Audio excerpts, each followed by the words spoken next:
Jerky. Hello, how's everyone doing? This is Mike. I'm giving a brief disclaimer before this episode. Nathan's setup isn't that great, so we're kind of struggling to keep him up to our level, John and I.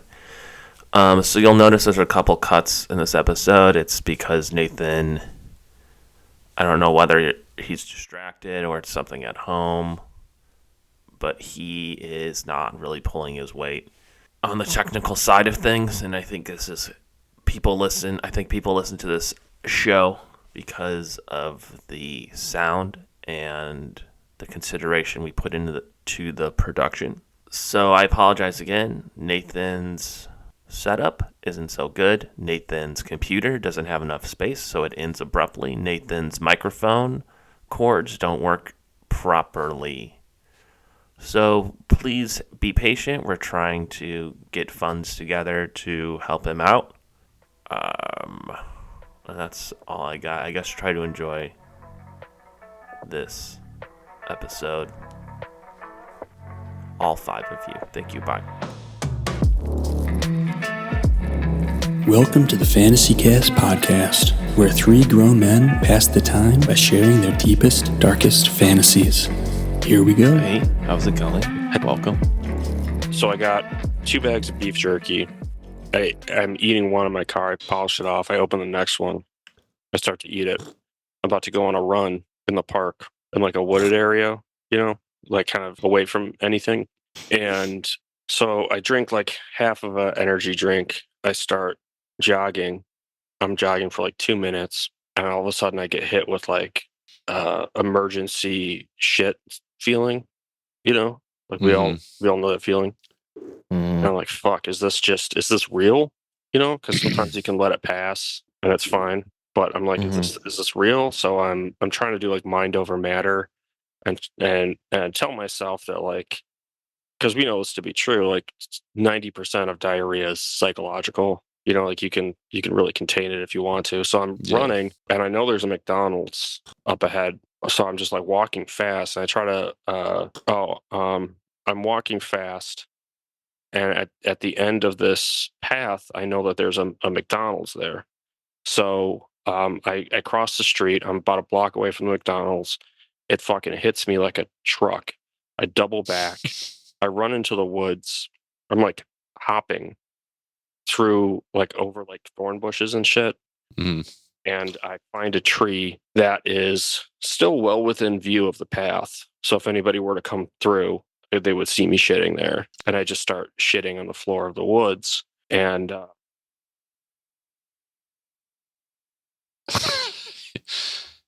You're cutting out again. You keep cutting out, yeah.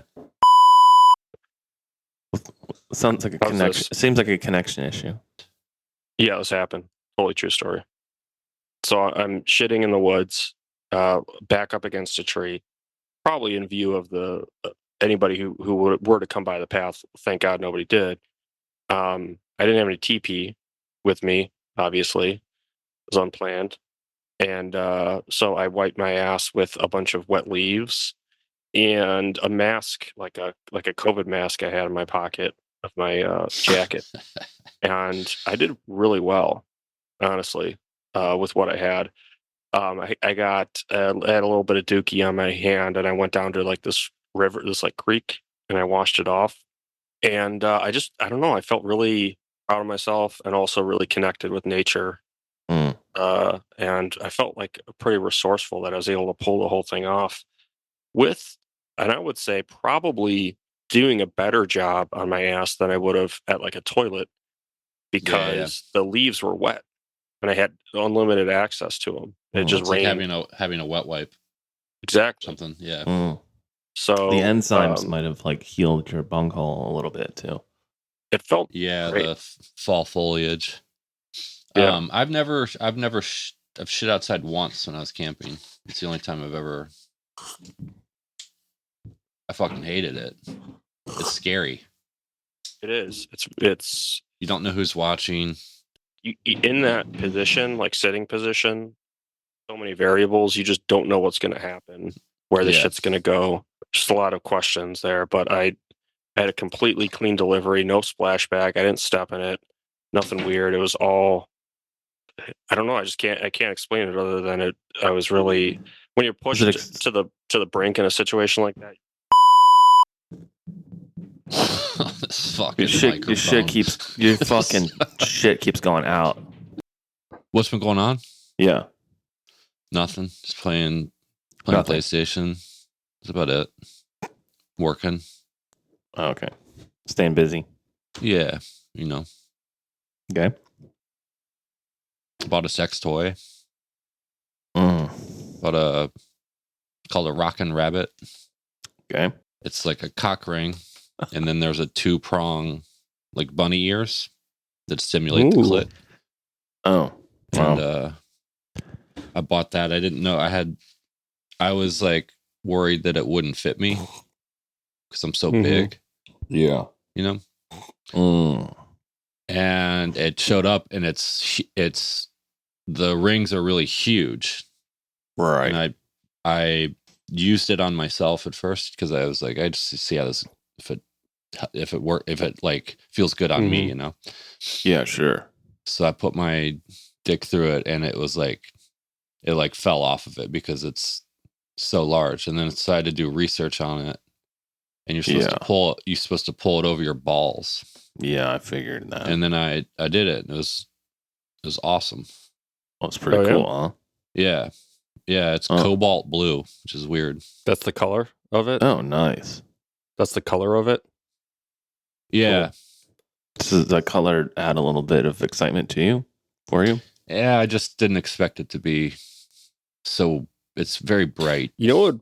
It's cool. It's got a little light on it. I think it'd be cool if it was LED. actually made of cobalt. Yeah. Give you a little rush that you're playing with heavy metals. Yeah.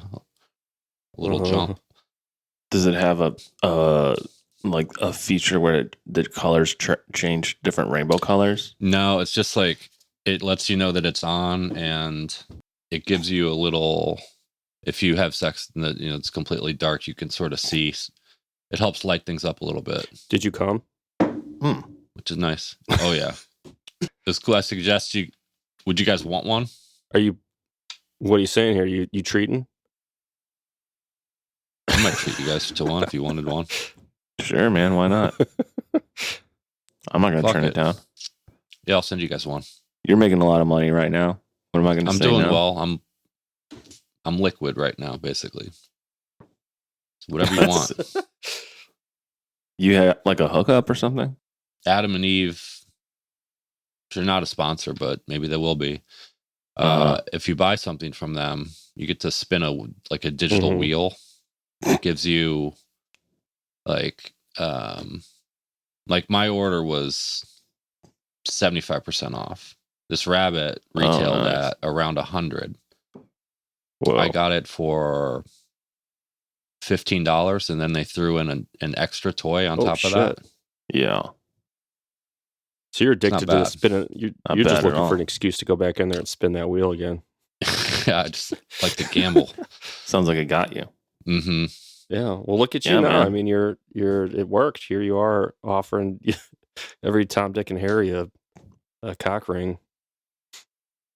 I'd like to offer maybe one person that I'll buy one for anyone that reposts from the Fantasy Caps Instagram page. Ooh. I will also send you a rabbit. Oh, nice. That's cool. I'm never going to post it myself, but yeah, that's a great deal. Think about it. Well, he has to listen to it first, so there's. I listened to the last one we did, the Christmas one. What'd you think? Hell yes. It's funny. Yeah.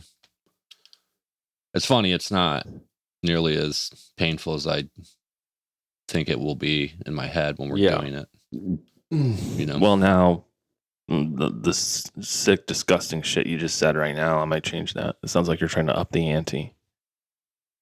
I'm just going for it now. Yeah, I appreciate that. Yeah, you're in. You might as well just own it. We've recorded like 40 of them. Yeah, 40 hours. It's like about over. How long do I have to do this before I, just accept that I do it every week? You could, what's crazy to think about is you could listen to us telling our sexual fantasies for almost 2 days straight.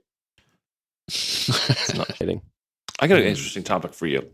People are really into retaining their blast. Yeah, I've heard about that. Mm-hmm. You know what I mean? Is it still retained if it's shot into someone? I don't think so.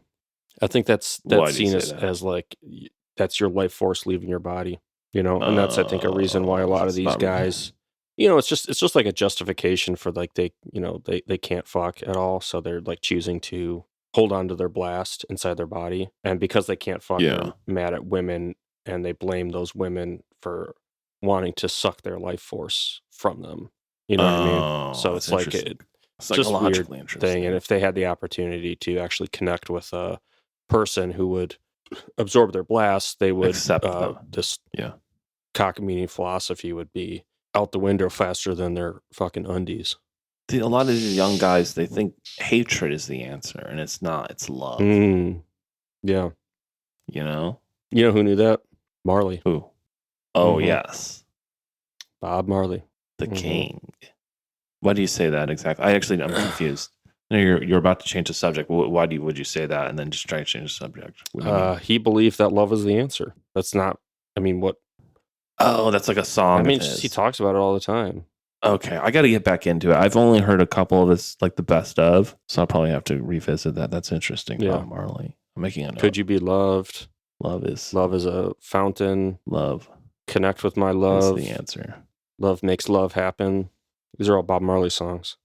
Sure. Well, this is the Fantasy Cast podcast. We are a couple of guys hanging out here, just shooting the shit, talking about our lives, the most humiliating things that happened to us, the most exciting and arousing, in hopes to be able to, through the art of crafting erotic narratives, inspire people to do better things with their life and not be so hostile and aggressive towards people, or belittle people publicly, or try to shame people passive aggressively.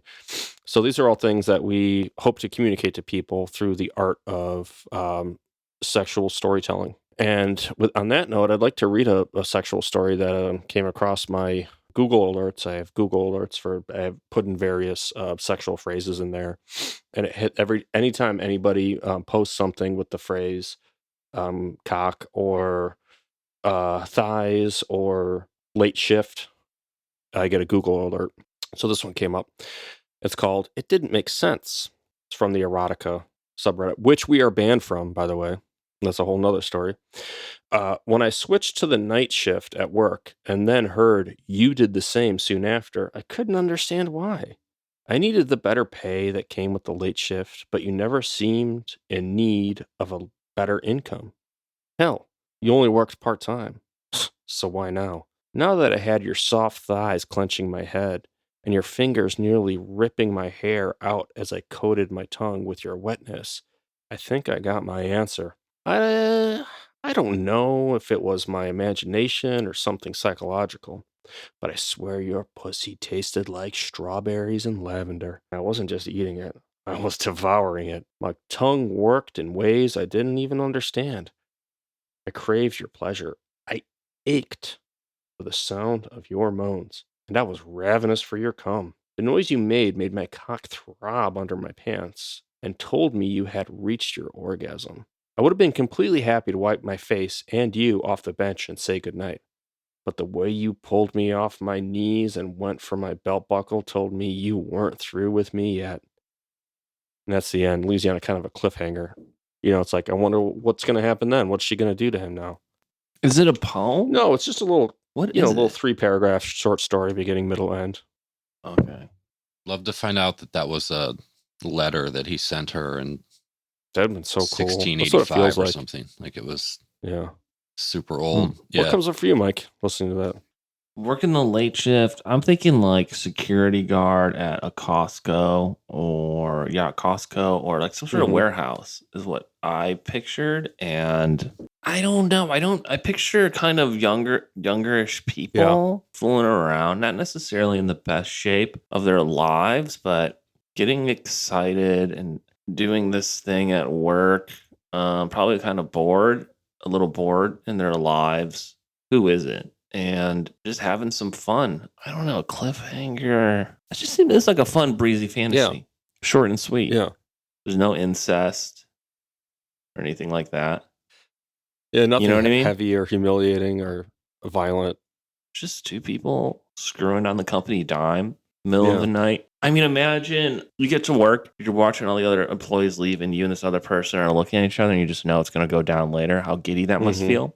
And then they go, and then you're kind of biding your time because it's like, you don't want to blast too soon because if you both blast each other's bodies, there's going to be a lot of waiting around. So you two probably want to like goof around for a while, loosen it up, and you don't want to be lewd either, and just be like, do you want to do it now? You really want to drag it out because that's like fun, that's exciting. So maybe they're going around, maybe they're cleaning up, maybe they're janitors, maybe they're cleaning up some puke or something that's in an aisle, and one of them like spills the bucket over.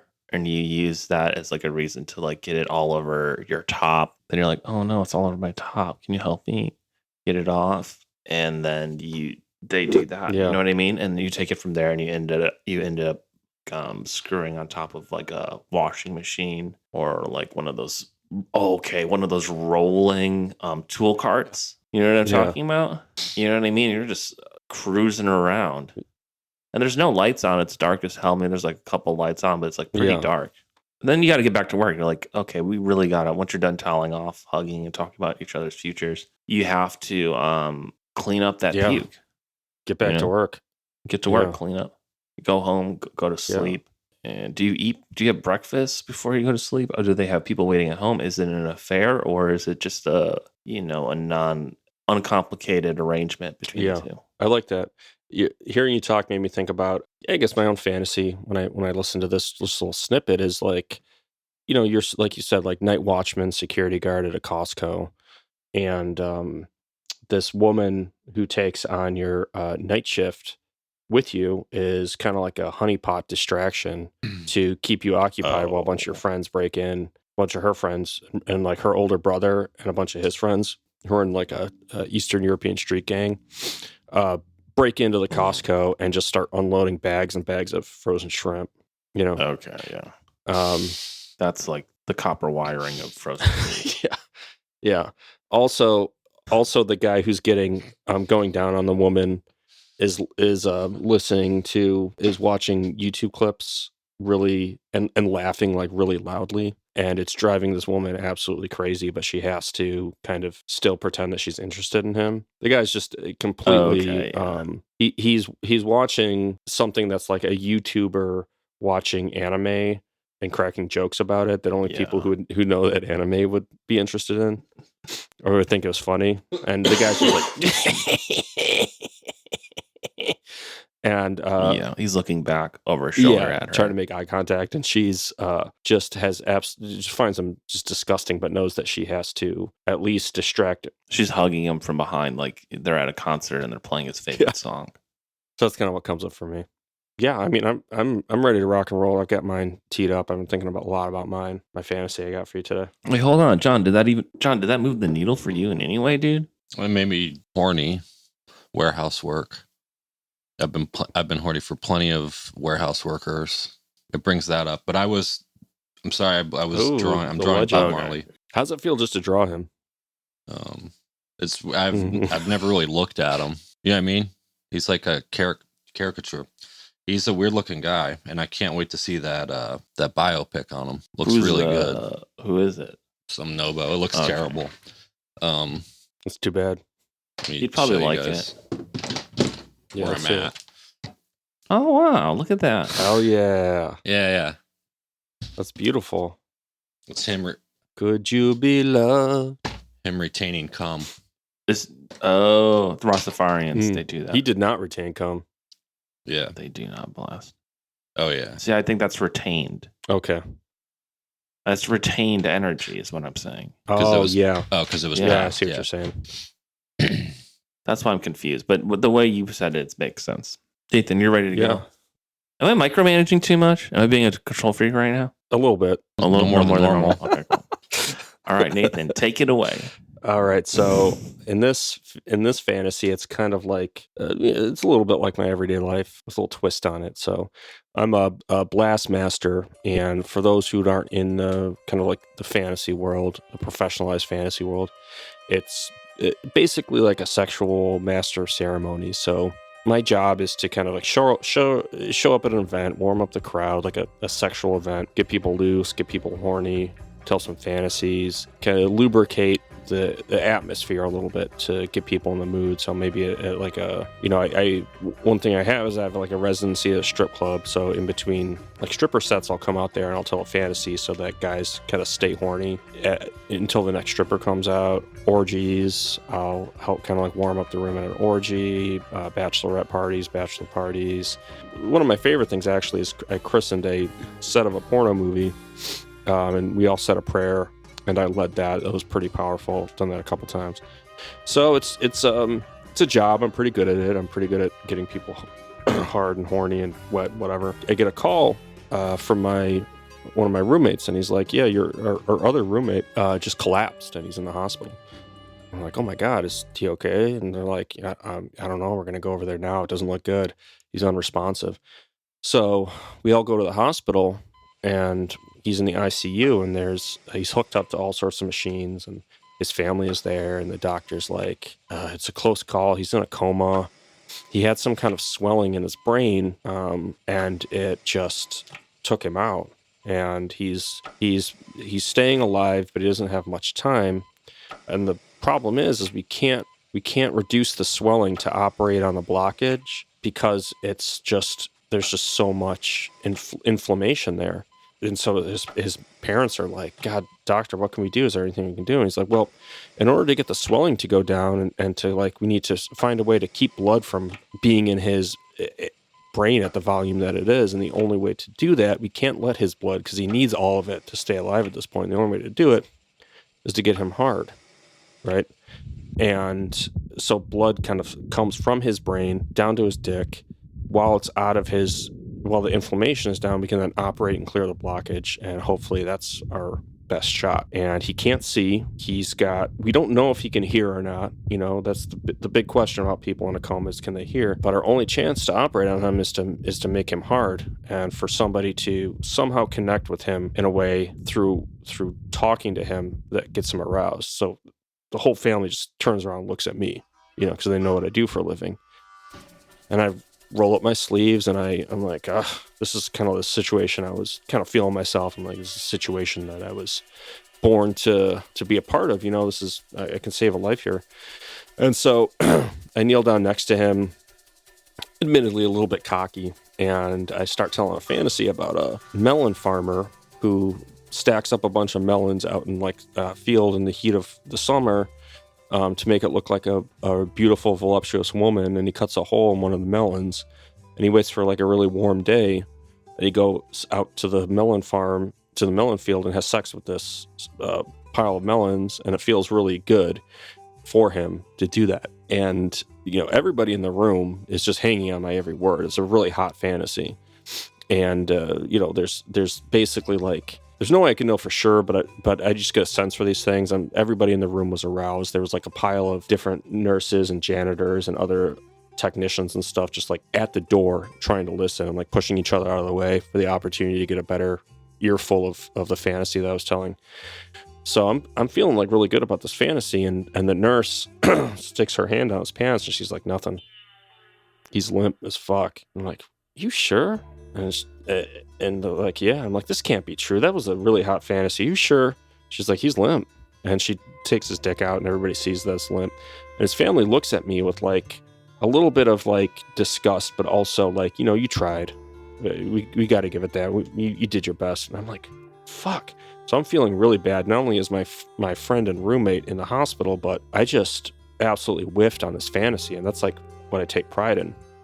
So I'm like, okay, I'm gonna go back the next day. I'm gonna roll out a little bit better material, a little bit better fantasy material, and I'm really putting a lot of pressure on myself to deliver. So I go back the next day. There's not as many people. Like his family are out in the lobby, and I get a little bit more intimate setting, and I talk about a fantasy from the perspective of a tile on the ceiling of a co-ed shower, and I'm just like describing all these bodies and the wetness and the soap, and there's a couple of like sexual encounters in there that I describe, and it's a really poetic look at this playful, sexual, extremely, remarkably erotic place of the shower from the perspective of a tile. So it's kind of, this really interesting storytelling narrative structure.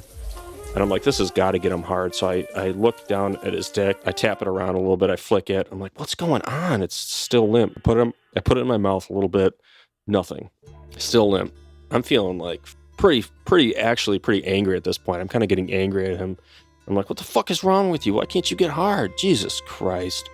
So I get up and I leave, and I come back the next day, and I'm like, okay, this is my A game, and I'm getting my best material out here. I'm really going to hit this one out of the park. And I tell him this really touching story about a kid who never really knew his father, very estranged. He gets a letter from a lawyer one day saying his father passed away, so he has to go and tend to his estate. So he goes there, and he finds his father's VHS pornography collection, and he gets to know who his father is through these pornography videos that he watches. It kind of builds a picture of him. It's a really touching but astronomically erotic and sexual story that is both arousing and also tugs at the heartstrings. And still nothing. He's still, he's still limp, and I just am absolutely dejected. I'm pissed off. I'm sad. I go to, I've got a job at an orgy that night, and I'm doing some crowd work. I'm warming up the crowd, and I'm just like getting kind of like, I'm being real shitty to people. I've got a bad attitude. Like there's an older woman there with like her old husband, and I'm like, hey, how long you guys been married? And they're like, 50 years. I'm like, 50 years? That's incredible. I know why you brought him to the orgy. It's because if he drops dead, you can go home with one of these other fucking assholes. And the crowd like looks at me kind of uncomfortably, and somebody boos at me, and I'm like, all right. So I leave the stage, and I'm kind of like walking around the orgy. People are getting warmed up, and I go to the bar, and Mike is there. He's the bartender. And I'm telling him my sob story, and Mike's like, oh, I hear you, brother. Listen, fantasies, inspiration for a fantasy, it's life. Fantasies are life. Just look around you. Take what you see every day. That's the fantasy. The fantasy is the world that you live in. It's not some kind of thing that you have to make up. Just look around you, and you'll be okay. Something will inspire you. I'm like, thanks, man. And so I walk over, and I walk by John. John's playing in the band at the orgy, and I'm like, hey man, what's going on? He's like, oh, sorry man, I heard about your friends. That must suck. Can I play a song for you? Cheer you up? And I'm like, yeah, that'd be great. If you could play Good Golly Miss Molly for me, that would really cheer me up. He's like, yeah, no worries. But listen, John says, be careful when you go out there. There's a lot of lube and shit on the floor. You could slip and bust your shit open. I'm like, oh, thanks for letting me know. So I'm walking around, I'm looking at all these people fucking and sucking and doing shit with their ass and playing with different toys, mostly like, pretty unattractive people. And I'm just really in my head, and I'm desperately trying to find some inspiration. At some of these higher end orgies, they have these guys that walk around with mops, and they'll kind of mop the floor up with some liquid spills or some lube spills, so like people don't slip. And so, the guy's walking around with a mop, he's mopping up cum and shit and sweat and puke and whatever, and he rings into this bucket. And I'm walking along, and kind of just really in my head, and I slip on a squirt of lube that he missed, and I slide, and my head falls directly into this bucket, and my head is just basically soaked in all these fluids. Add insult to injury, here I am, at this fucking orgy, my friend's in the hospital, none of my material's working. I feel like this is rock bottom for me. Next day, I go into the hospital, and I'm like, this has got to be, he can't last too much longer, so this is probably goodbye. And I'm leaning in, and I'm talking to him, and I'm telling him how much I love him, and I like, God, it's just been a really fucking hard week. And I tell him the story of how I was at the orgy and how my head got stuck in this bucket, and I'm like, and then my head got stuck in the bucket, and I accidentally inhaled, and I got like a lung full of all these fluids, and then I pulled my head out of the bucket, and I started throwing up. As I got up, I slipped on the puke, and my head got stuck in the bucket again. There's just like this big humiliating thing. And I noticed his dick is starting to get hard. I'm like, oh shit. and then they threw me out of there because I was getting everybody soft and nobody could perform, and they threw me out on the street and it was cold outside, and they didn't even pay me for that night. And I know he's like rock hard at this point, so I hit the call the nurses button, and the nurses come running in, and I'm like, he's hard, and they're like, keep him hard, we're going to get the surgeon. So they called the surgeon over, and so I'm like, when I was a kid, I tried to jack off, but I couldn't because I had so much acne on my dick and genitals. It was painful and I couldn't do it. So I learned how to jack off a little bit later than everybody else in my class. And he's rock hard. So I keep telling him all these like humiliating stories about myself and how just like struck out with different people and ways that I embarrassed myself. I tried to impress a girl at a zoo, and I leaned in and tried to pet an elephant, and the elephant knocked me down and started chasing me around the zoo, the like field area. And he's staying hard. And the surgeon comes in and he's like, all right, keep telling him whatever you're doing, he needs to stay hard. We're taking him to surgery. You're coming with us. We're prepping it. It's all going boom, boom, boom, fast, fast, fast. The doctor's like, whatever you do, he cannot come. He needs to stay hard. You need to keep him hard without having him come. So I'm telling him these humiliating stories. He's staying hard. I notice like he's starting to go limp a little bit, and the surgeon's like, we need like 5 more seconds, 10 more seconds. We're almost done. And the surgeon's like, gag on it. So I gag on it. He gets hard in my mouth. He's right when the surgeon clears the blockage. He blows a load in my mouth. Just got out in time. It was a miracle the way it all went down. And he's in recovery the next day, and I'm like, I'm glad you made it through. And my roommate is like, man, I heard every fantasy that you said, brother. I heard it all. I really appreciate and love you. I'm like, tell me, why didn't you get hard? These are some of my best fantasies. Like, I didn't want to hear about these fantasies. I wanted to hear about you. I wanted to hear about your life, your trials and tribulations. You. That's what made it hot for me, is because it was you. And you were there all along with me, And so it's just this really beautiful moment where I learned a little bit something about myself, and how to be more vulnerable, instead of just relying on these imaginary fantasies to get me, to allow me to connect with people. So that's it. Incredible. That's amazing. That's really good. That's really good. I'm glad you liked it. Did you guys like how you guys had a cameo in my fantasy? Yeah. I hope to return the favor one day. That's an honor. I mean, I'm edging right now just from that, because it was just, I don't know what to say. Hey, John, do you think I could have, in that situation, do you think if you were in a coma and you could hear what I was saying, do you think I'd be able to get you hard? Yeah, for sure. I've noticed you've had multiple melon. You've talked about melon farmers for the last 20 years. You used to do a Charles Bronson. Yeah, Mr. Majestic is one of my favorite movies. Yeah. I'm a melon farmer. All I want to do is go and farm these melons, but these gangsters keep getting in the way of that. I don't know what to say. You don't have to say anything. I mean, it was good. It really took you painted a picture. So involved. And it's fantasies within fantasies. Mm-hmm. Really, the fantasy is you sustaining an erection for your friend for so long in a life or death situation. And then he's saved, and then he immediately blasts in your mouth. Yeah. You're gagging on him a little bit.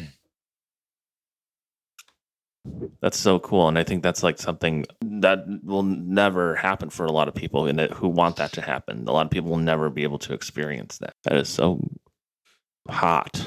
Yeah. Thank you. I kept thinking about that. Maybe that is actually possible. I was like just wondering if medically that is a possibility. And I think it. No, I wanted to make it as medically plausible as possible. I did a lot of research, and yeah. Seems like there's a world in which that could happen, and if that is in fact a possibility happening, I think they should employ somebody to do exactly what I did. It seems like there would be a situation on like the battlefield, World War II battlefield, where someone's having a seizure, so you put like a spoon on their tongue so they don't swallow, they don't bite their tongue off. Mm-hmm. Yeah. Or someone's in a lot of pain, you give them something to bite on. Yeah. Maybe there's a situation where someone gets, shell shocked, and they're freaking out, and you have to subdue them and make them blast. Yeah. Spray rope to calm them down. Yeah. That seems like up your alley, actually. Yeah, I'm really I've been having a lot of fantasies lately where the status of the erection determines life or death. Like, just a real quick one on, I'm holding a woman in a very sexy position, and there's a rake leaning on my genitals, and there's a monster that's creeping around, and if I get hard, then I knock over the rake and the monster comes to kill me. And what ends up happening is I get hard, knock over the rake. I tell the woman, I'm like, run.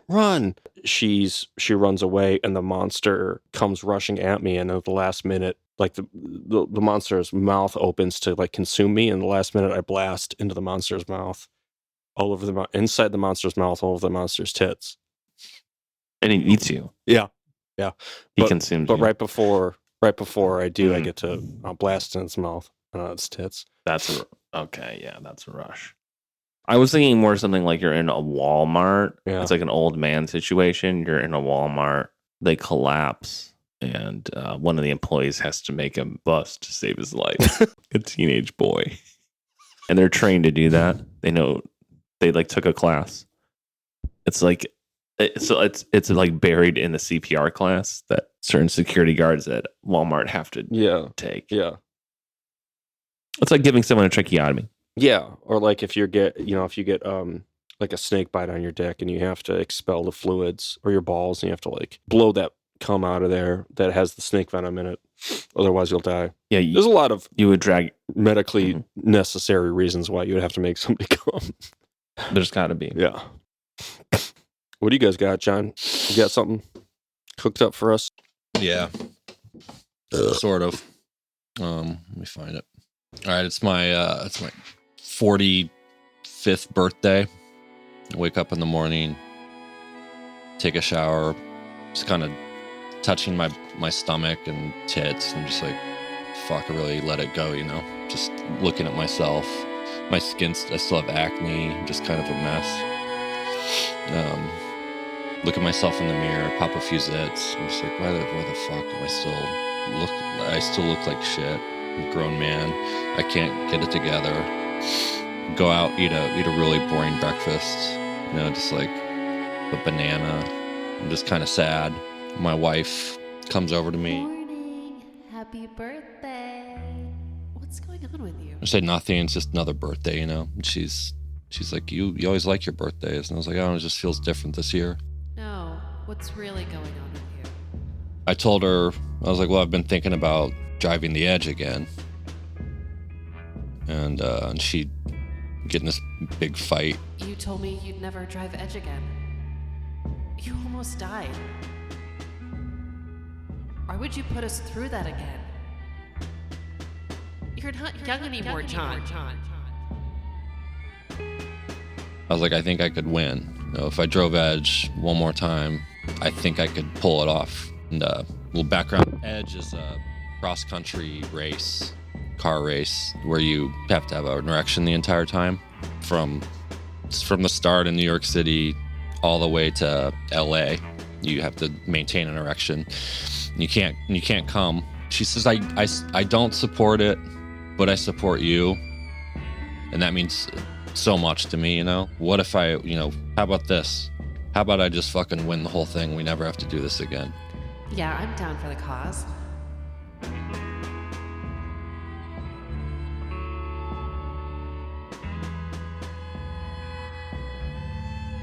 I start sort of training at home. She helps out. She fucking give me these super long blowjobs. Like, she'll give me like a 4-hour blowjob and I don't come. I'll take long ice baths and maintain erections while I'm in the ice bath. Don't come. Maybe once a month I'll spray clown just for a little release, but I pretty much get it down to where I can do a full, 24 hours. I'm okay.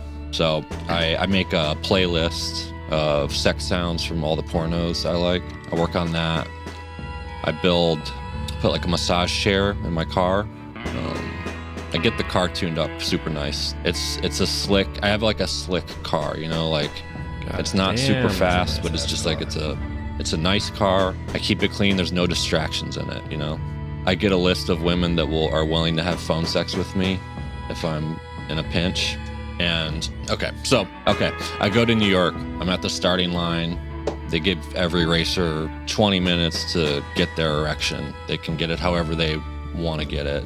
Some guys have hookers. Some guys watch porno on their phones. Some guys have sex, My wife gets in the car and she's like, "You ready?" I'm like, I've never been more ready for anything in my life. So she unbuttons my pants and she starts giving me a blowjob, and she's just gagging on it, really, like just insane, like just like.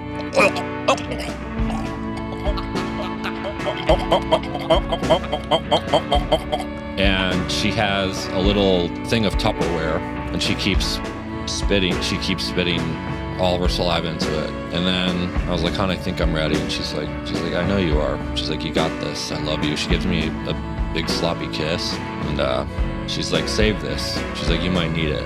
So she puts a lid on the Tupperware. It's just full of her spit. All right, so I start the race, driving through New York to. I'm through New York. I'm fine. I'm just like, I'm still thinking about the blowjob. Make it through Pennsylvania into Ohio. I'm in Indiana, and I'm like, I can fucking win this. I'm at like cruising speed, and there's no like, it's more about who gets there first, but it's not really, it's not like you're speeding. You're going the speed limit, It's just like most guys bust before they make it. So I'm in Indiana, and I'm like, I got time. Like, why don't I fucking see the America that they don't tell you about? So I start taking side roads. So I just go on this kind of fucked up path, driving through Indiana, no highways, end up, and I go to Kansas. I've never been there. The place is pretty cool. I drive through there, head up to Iowa. Beautiful. I make it to Colorado, and I'm like, fuck, I might not be able to do this. Like, I'm starting to get limp. I call my wife for like a pep talk, and she tells me, she's like, "Do you remember the first time we had sex?" And I'm like, "Yeah, we had, like blah, blah, blah." I start telling her the story, and she's like, "No, that's not it." She's like, "The first time we had sex was when, after I met you, I masturbated to you furiously in the break room at work." She's like, "I consider that the first time that you ever, like entered my thoughts, and that turned me on. I get pretty hard." And she's like, "If you," she's like, "think about that. Think about all the times we fucked. Think about me gagging on it." She's like, "And if you get really desperate, I have something in the glove box for you." I was like, okay. So I make it through Colorado. I don't even know what fucking state I'm in next, and I'm losing it again. So I open up the glove box, and there's a little 6-inch vibrator in there, and I'm close to California at this point. So I put it in. I pull my pants down. She tells me to dip the vibrator into her spit pile. So I just I dip it in. Dip it. Just dip it. Dip it already. You know what to do. Just dip it. I put it in my ass. I pull up my pants. It's stuck. It's in there. And she's able to control it from her end. It's Bluetooth. And as I'm adjusting it, I hit a speed of like 114, and I wrecked the car. But I don't really, at this point, I don't know where I am. I wrecked the car, and I'm in a hospital. I'm in a coma for a few days. I need my big fat ass boy to wake up right now. With a blowjob, and I look down at my wife, and she looks at me and smiles, and she hands me a first place trophy. Wake up, fat ass! You won. Because I made it there. I didn't realize it. That's it. That's amazing. Wait, you wake up French alarm clock. She wakes me up with a blowjob. Yeah, French alarm clock. So what it's called. That's really cool.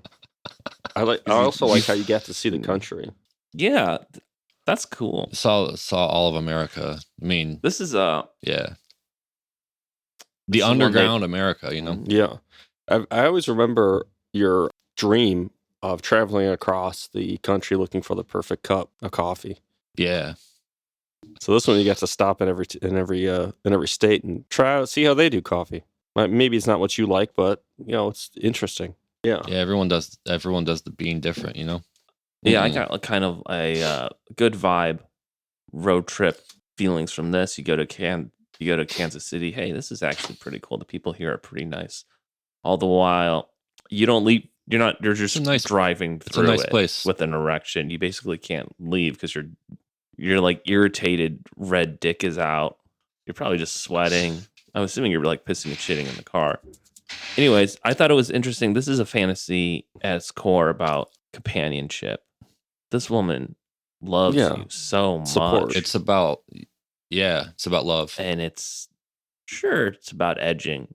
What do you call it? Edge running? Well, the race is just called The Edge. I was going to go maybe halfway through the fantasy and never explain what exactly the race is, but I think you did it. A good enough job. Okay, so but you call it an edge run. An edge run, yeah. Oh, okay, cool. Yeah, she supports you so much, and that's actually what's sexy. You know what I mean? Yeah.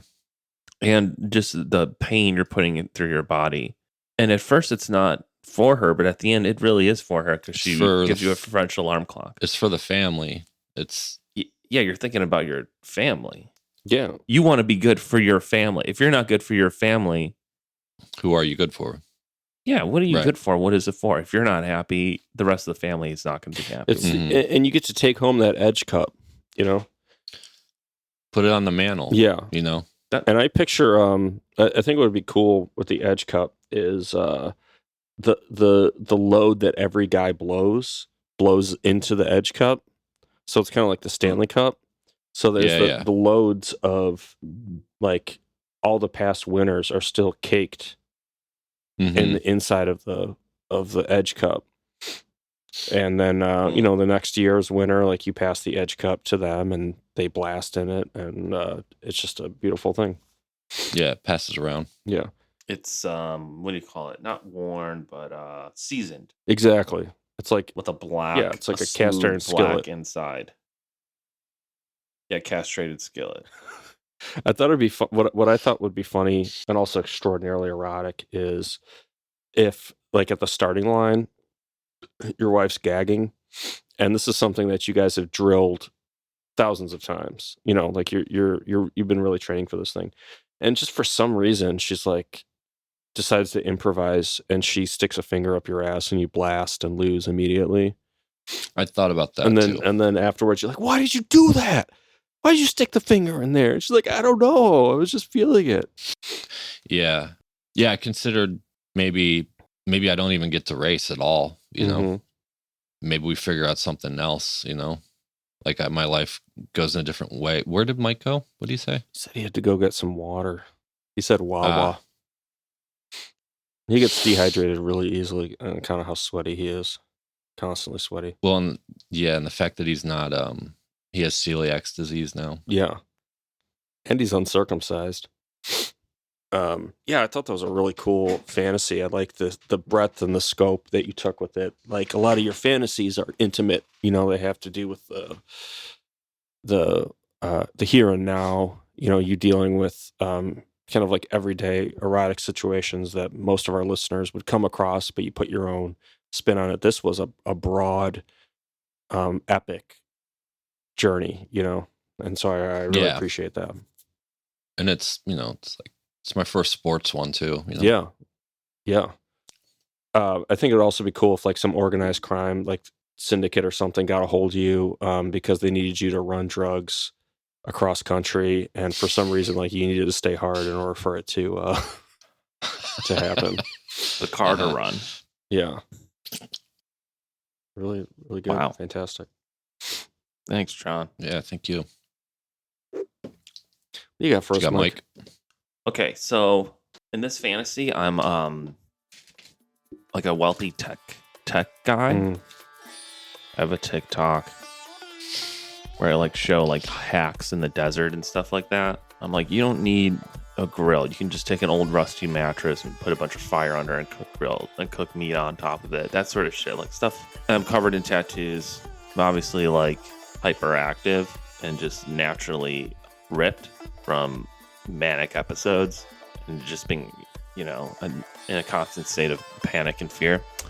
I have tattoos on my face. I get a girlfriend who comes down to Marfa for the weekend, and she's a good girl. She balances me out, and I show her how to live.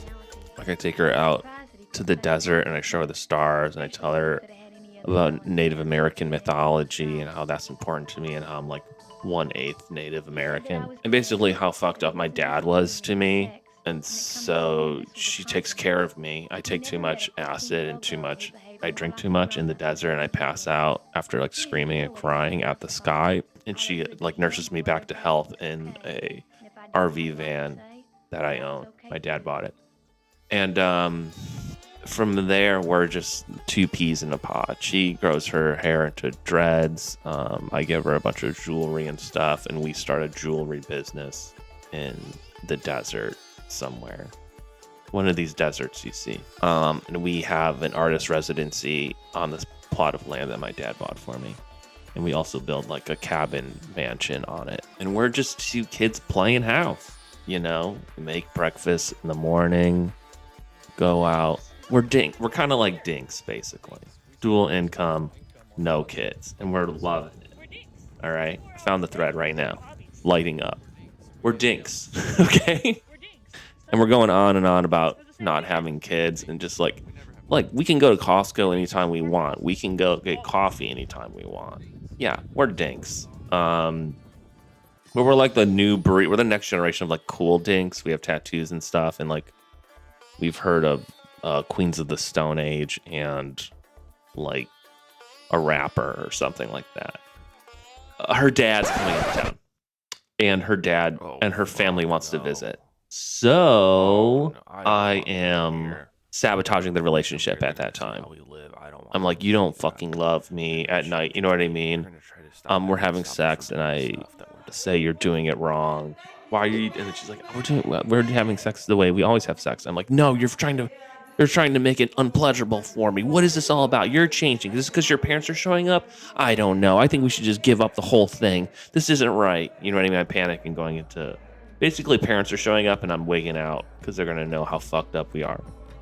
They're going to find out how fucked up I am and what I've done to their daughter. Anyways, the parent, she calms me back down and gets me like really high, and they're able to show up, okay? Calms me down, but I'm still on edge. I start printing out like little signs that I post all over the place, and it's like, this is a chill zone. Please, no rules. Stuff like that. She's told me that like her parents bicker a little bit, which all people bicker a little bit. And so when they show up, they're just your run-of-the-mill, middle-class, white, down-to-earth white folks who are nice enough to visit their family, their daughter, their only daughter, and just be really cool. They just seem like nice people. But I treat them... I'm on guard with them. They bicker. They like have a slight disagreement in front of me, and I make like a big deal about it. I'm like, oh, here they go. They're going to start arguing now. You know what I mean? Like I know them. Totally disrespectful. There's a bunch of little signs up all over the place that are just like, when they walk in, I'm like, it's known. Like we do things different here. Okay. So I know you're used to like following the rules and stuff, but here we don't follow the rules. It's kind of like keeping Austin weird. We're going to keep it weird here. We keep it weird for everyone. So you're going to see me walking around naked and stuff like that. I walk around naked in front of them all the time. I make them a dinner the first night they're there, a delicious dinner. It's like tacos and cabbage tacos, and there's cilantro, and it's limey, and there's sour cream, and it's served on these like handmade bowls that are like stiff fabric, and they're eating out of it, and they're like, boy, Mike, that was really good. And I'm like, I'm glad you liked it. And they're like, can I ask you about the bowls? What's up with these bowls? I'm like, well, I'm glad you asked. Those bowls are actually made out of fabric that your daughter and me have had sex on repeatedly. It's called their love fabric bowls, and they're encoded with like our sweat, slime, lube, sperm, and cum and stuff like that. And so they're not pleased with that. That's like a big red flag for them. And they get angry at me. The dad's face gets totally beet red, which is really super red because he has like white gray hair. Doesn't look good. So they go to bed in their room. The curtains are just billowing open in their room because it's the desert and you don't need that sort of stuff, I think. And we're right next door. And she's like, we're bickering a little bit. And I'm doing push-ups on the ground. And she's getting into her night clothes. And I stand up and I say, hey, look at me. You know what I mean? I grab this, put my hands on the side of her head. I'm like, look at me. Don't forget about me. What are we here to do? You know what I mean? It's you and me. We're dinks. We're dinks forever, right? We're dinks. Say it. She says, I'm a dink. And I'm like, fucking say it. I'm a dink. And I'm like, dink, dink, dink. And we're both screaming dink into each other's faces. Dual income, no kids. And we start hugging and making out right then and there. I'm grabbing her bottom. And she's running her fingers through my hair, my full head of hair, rich, greasy, oily hair. Okay, and I turn and she starts feeling my member. I'm fully aroused right now. Okay, she starts going down on me, and both hands, one hand on my balls, another hand on my shaft, going back and forth, sticking her tongue out and looking up at me. Right? Okay, stroking it and looking up at me. And I have both of my hands on the top of her head. And I'm like saying, oh yeah, that feels so good. That feels really good. And she's like, do you like that? And I'm like, yes, I like that. That's so good. I love when you do that. She says, I'm going to make you come tonight. And I said, yeah, make this little dink come tonight. She stands up. She lifts up her nightgown, her hippie nightgown, and she's fully haired. She doesn't trim at all. So she's really hairy, and she's in control now. She's grabbing my balls and my dick, and she's rubbing it against her mummy really hard. You know what I mean? And she's like, I'm your little dink queen, aren't I? I'm your little dink queen. And I said, you are. And she grabs the back of my head, and she like squeezes my member really hard, and she's like, fucking say it. And I said, I'm your dink queen. And she's like, you're my dink queen? You idiot. She slaps me in the face, and she's like, you know what I mean? Like a weird, evil laugh. And she gets on the bed on her back and puts her knees up. And she's like, get over here. And I get on top. You can see I'm more like submissive now. You know what I mean? I'm getting pushed around here. Who the fuck am I? Sure, I'm a strong guy, but let's see. She's wearing the pants here. She's giggling. She's like, come on. She's gesturing with her finger. Come on, get up here. Okay, I get up there. I get face to face, you know what I mean? I'm on all fours. She says, go down. She takes my head, pushes it down. And it is not great down there because we use hippie soap and stuff. I mean, we both smell bad. Okay, because we use like hippie soap. We have hippie toothpaste, so we both are like really gross. But anyways, I don't care. You just dig in. You know what I mean? It's showtime. So I'm going down there. I'm sucking and slapping with my tongue all over the place. She's raising her butt, is pushing my head upward. You know what I mean? It's like a bucking bronco. She starts wrapping her legs around the back of my head. I can't even hear anything. It's all muffled and shit like that. Squeezing her ass, I stick a finger in her butthole.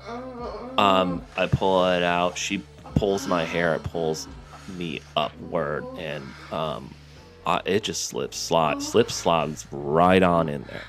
It's go time. It's warm goop all up and down that area, all over that place. Okay, the bed is really rickety, and it's against the wall they share with their parents. So, you know, we're going slow a little bit. We're like seriously looking to each other's eyes and just kind of like in a grip, like squeezing really hard. And then I start squeaking a little bit, and then we work up to a thumping, a pretty heavy thumping, and our heads are hitting the wall. It's just hitting their wall so fucking bad and so loud. Like we know they can hear it. And we just start yelling dinks together. Dinks, dinks, dinks, dinks, dinks while we're like pounding on the wall. I gotta cool off because I'm gonna bust. I said I gotta cool off. We're gonna bust. She says, okay. So I pull out and I'm just kind of like pacing around in front of the bed in front of her. And she just takes off her nightgown and flops down, face down on the bed. And then is just like looking at me with like a huge grin on her face. And I'm just trying to cool off. I'm like, whoa, man, I gotta cool off. I gotta cool off. I gotta cool off. Then she, you know what I mean? She's like just doing different poses on the bed, like teasing me and stuff like that. And then what happens? Okay, she goes on her side and I saddle up. We're doing lay down side saddle. I work it in and slowly, hand around her neck. She's looking back. She's kissing back over her shoulder. John's masturbating in front of the camera right now. Okay, side saddle. And there's like pillow. We're like rotating on the bed. You know what I mean? Like slowly clockwise. And the sheets are like twirling around us. Both of our heads end up like off the side of the mattress. But we're still going for it, trying to find a rhythm. I'm about to blast. I pull out. So I'm on my back and she like quickly like gets on all fours and smashes my face with her butt and then puts my member in her mouth while I'm blasting and suffocating at the same time, struggling to breathe as I'm grabbing her bottom and screaming. She finally lets me up and I'm panting with my head basically dangling off the side of the bed. She gets up, looks at me. She's standing over me. You know what I mean? Like looking down at me while I'm like panting. And she just spits it all in my face. And then just goes and takes like a long bath. And when she comes out, I'm watching Prometheus on Netflix. And I'm like, I know I've seen this movie before, but I don't remember a fucking thing about it. When did this come out? And I was like, is this the first of the new ones that came out? Or whatever. And I just have a great sleep. We wake up, I make the best breakfast. And it's almost like the illusion of everything is gone now. The parents are terrified, but it doesn't bother me. You know what I mean? The daughter, my girlfriend and the daughter and the mom are screaming at each other at breakfast and throwing stuff around. And to me, I can't hear a thing. There's a wall up around me. And I'm just so satisfied with myself. Excuse me. I'm so satisfied. I just know everything's going to be all right. And the desert is definitely a place for me and my dink partner. The end. Oh, that was incredible. Thanks, dude. And I really like how you took us on this journey, not only like in a very sexual way, like a sexual journey that, you know, excited me, but I feel like I also learned a lot about what it means to be a dink and how awesome that must be to just, God, can you imagine just being able to have that kind of freedom in your life, you know, and to be able to share that with people and tell people that's who you are. To finally find a word that you didn't know existed, but identifies your dreams, your desires to a T. Mm-hmm. That's a dink. You can go to Costco anytime you want. If you have a kid, you can't go to Costco. You can go to Starbucks anytime you want. If you have a kid, you can't go to Starbucks anytime you want. If you have a kid, you can't watch TV shows anytime. The TV shows you want to watch. You have to watch the kids' TV shows. Mm-hmm. Imagine not being tethered to that, you know? Yeah. You can get pizza at Costco anytime you want. You don't have to share it with anybody. You eat an entire pizza to yourself.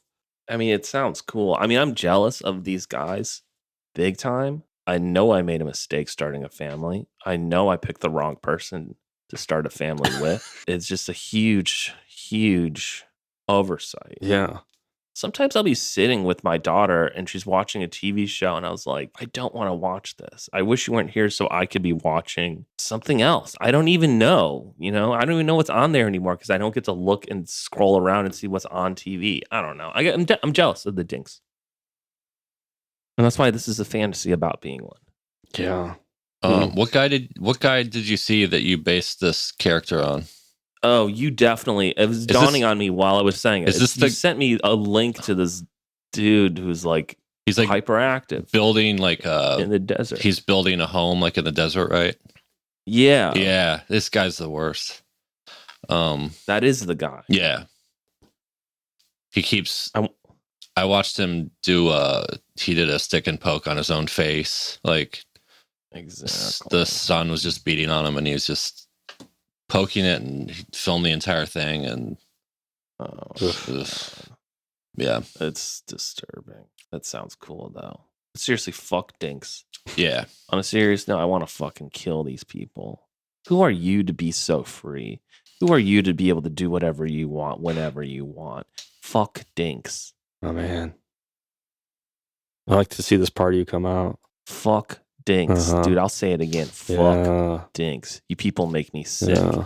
You go and you do whatever you want. I don't get to do whatever I want, whenever I want. I have to live for other people. I have to sacrifice for other people. I have to consider other people's needs. I have to consider what they want from Costco. Yeah. You know what I mean? Yeah. I hate this life. Yeah. It's meaningless. It's meaningless to live like this. God.